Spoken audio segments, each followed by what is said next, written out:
Hello, everybody. Scott Golden here with the Golden Opportunities Coaching YouTube channel. Welcome to those of you who are new. We've crossed over 750 of these available, and we continue to add on a daily basis. Hoping to get to 1,000 by the end of summer. That would be awesome. Would love to have 1,000 subscribers to go along with that, so click subscribe, like, comment below. If there's something you'd like to hear, leave a comment, and we'll see about getting an audio out for your benefit. This particular audio is kind of about knowing if you're in a non-compatible relationship. So often these things happen, but we don't really kind of look at them from a deeper level. And so if you're in a non-compatible relationship, it can be difficult to know, especially if you're not lying to you're not being honest with yourself, and or you are lying to yourself, your partner, or both.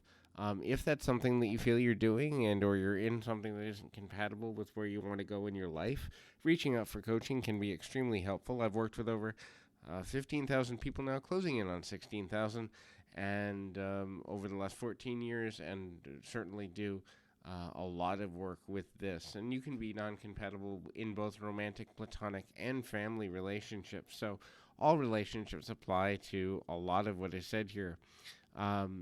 If you're looking for help, please feel free to reach out at PO Perception on Twitter and or in the About Me section of this YouTube channel. What are some signs, though, that you're in something that's not compatible? The first is you don't feel understood or gotten, and neither does the other person. So a lot of the communication between two people that are not compatible is about how to be understood, how to be accepted, how to be loved right, how to be handled right, how to address certain situations. And it's almost like you have someone giving you a handbook of how to deal with them because you're not naturally in sync with each other. Now, certainly communication is necessary and one of the most important things in any relationship. However, if the majority of communication you have is about how to handle each other, how to deal with each other, or how to be around each other, chances are you're not naturally compatible and it's time to move forward. The next is you fight on a consistent basis. Sometimes the fights are over mental differences, in other words, the way you see the world, but oftentimes they're over simple things, like where to go to dinner, or what to do next, or what TV show to watch. These fights are actually indications that you view the world differently and want different things out of your daily life experiences. And when that begins to become an issue, it spills over into larger things, like how to keep your house, whether you want children or not, how to spend money, politics and religion, and all sorts of things. The more incompatible you are, the more often you fight with each other, with the goal of the next thing, and that is to change each other.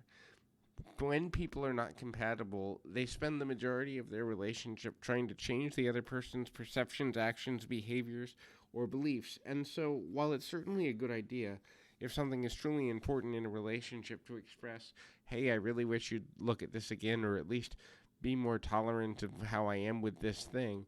If the majority of the relationship is spent on trying to alter or change the other person, the relationship isn't a long-term fixable thing. I can honestly remember two people that were very important to me who both tried to change how I felt on some core issues.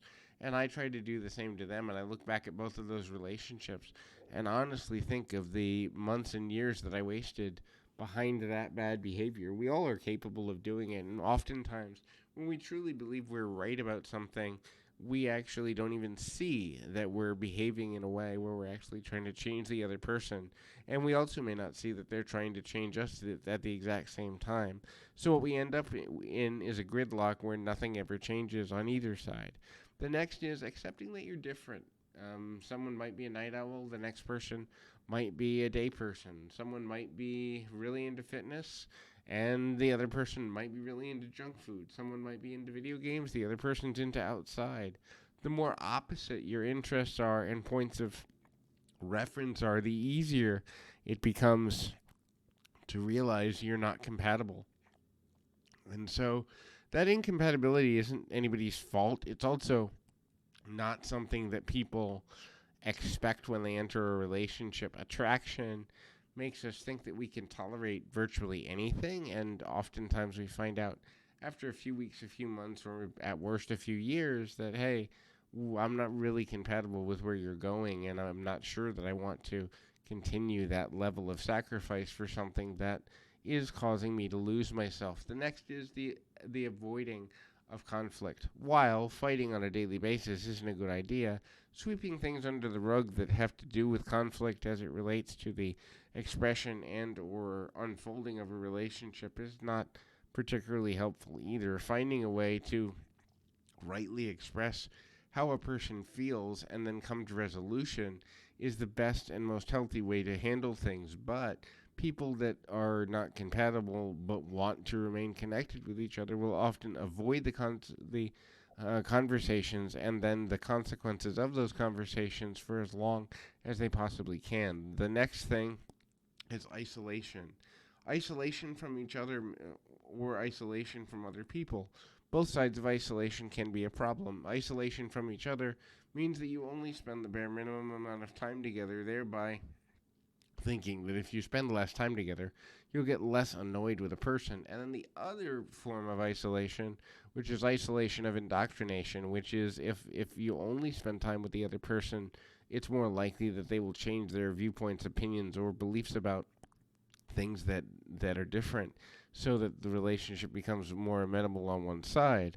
Problem is, you continue to fight around in circles. The last is a diminishing or absence of physical and emotional attraction. That is, you don't feel supported by the person, and you no longer find them physically attractive or find them less physically attractive than you originally did. All of these are indicators of non-compatibility.